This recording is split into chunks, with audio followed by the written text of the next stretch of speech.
a very long while. And it's mainly because I think that the base metal of Obama is pragmatic. I mean, I don't think he starts with ideals and then compromises them down, which is where most of his, a great many of his supporters start from. I think he starts from power. He understands that to succeed, you begin with power, and everything you do is about power.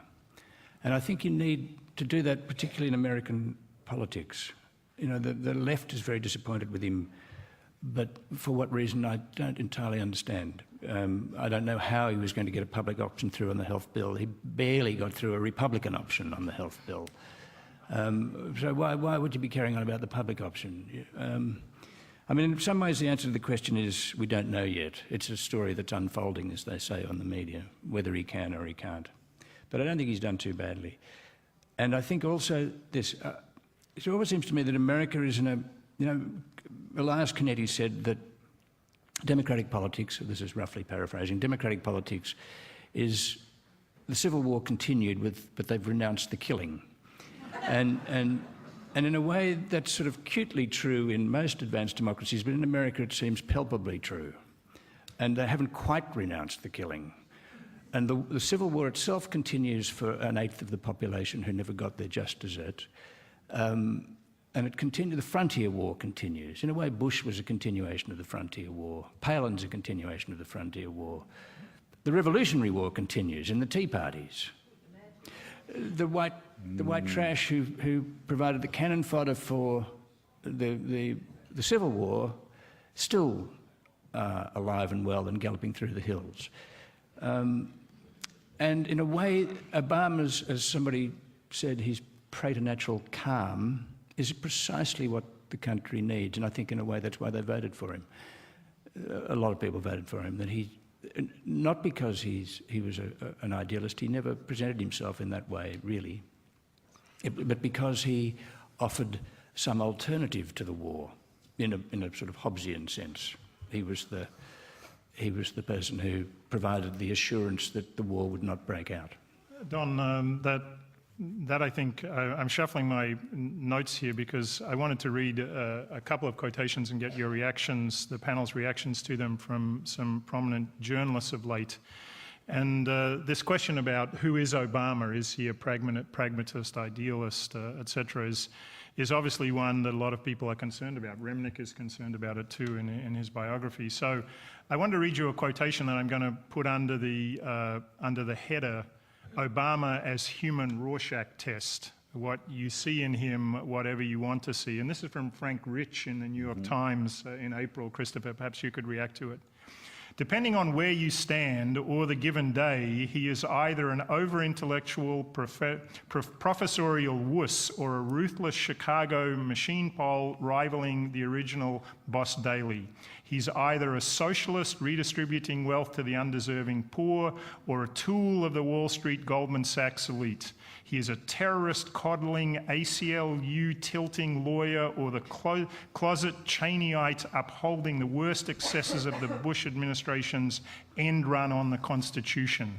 He's a lightweight celebrity who's clueless without a teleprompter or a Machiavellian mastermind who has ingeniously forged his Hawaiian birth certificate, covered up his ties to Islamic radicals and bamboozled the entire mainstream press. He's the reincarnation of JFK, LBJ, FDR, Reagan, Hitler, Stalin, Adlai Stevenson, or Nelson Mandela. Who is Obamable? Is he knowable or unknowable? And is it a plus or a minus to his presidency that people still don't think they know who the president is? Well, to paraphrase something once said by Penelope Gilliard, one of the classic sounds of the New York Sunday morning is that of Frank Rich barking up the wrong tree. In this case, every tree in sight. Obama is not center-left, but he's left of center. He's never pretended to be anything else. His single most attractive quality, I think, is the belief in his own luck. You remember that was what Bonaparte thought was the only qualification for generalship. Is he lucky? Obama knows he's been fantastically fortunate. Everyone in Chicago got out of his way. either by mortgaging their wives on eBay or being caught leaving the wrong club, or they just all running against him, as the black Republican Alan Keyes did, on the grounds that he, Obama, wasn't really black because he wasn't a descendant of slaves. He was an African. When you get that from the Republican black candidate, you know you're lucky. And Obama knows that about himself. The question is, how long is this luck going to hold? I'll give you an example that everyone will remember perhaps when I mention it, but because of him, his own qualities, has generally been forgotten. You'll recall that an American ship was taken by pirates off Somalia when the president had been in office about 3 months.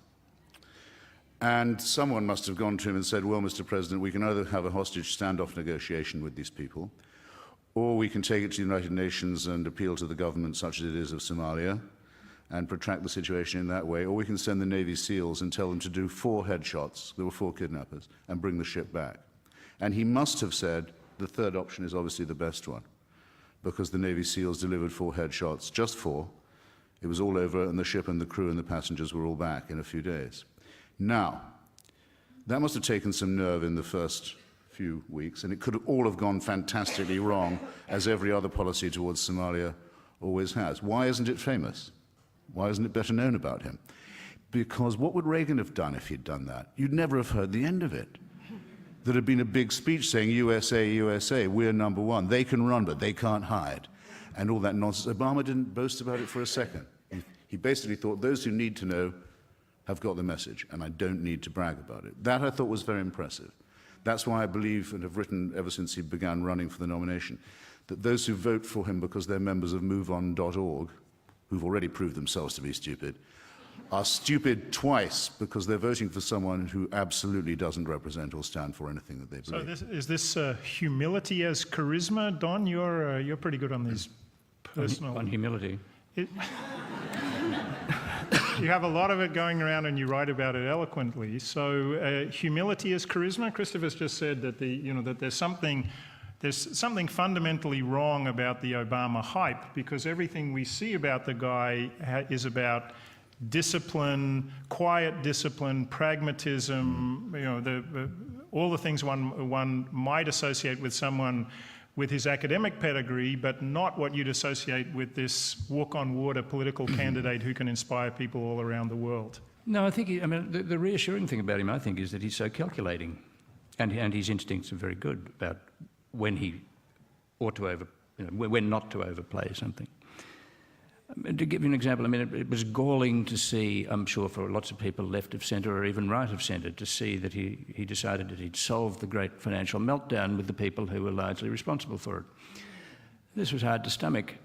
But then I don't know quite where I read it, but someone pointed out very sensibly that, in a way, if you're dealing with the markets, you're not dealing with a political problem, you're dealing with a market, and a market doesn't think like. A market is concerned that the right people are in the right places, a market's concerned with belief. So if you put Joseph Stiglitz in there, that might make everyone feel better on the left, but it actually won't make the market feel better. They'll feel better if Paulson's there. And in a way, that seems to me quite an astute calculation by Obama, and makes... Yeah, I think, it was funny that Team of Rivals book came out at the same time as he was running, and it couldn't have been better for him, in a way, because it looked like a Lincolnian moment when you really had to step across to the other side. You couldn't win without doing that. And by stepping across, he confused everybody, which is, I think, a way he operates too.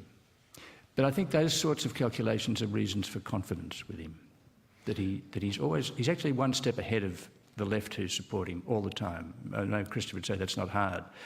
But a lot of people can't do it consistently like he does.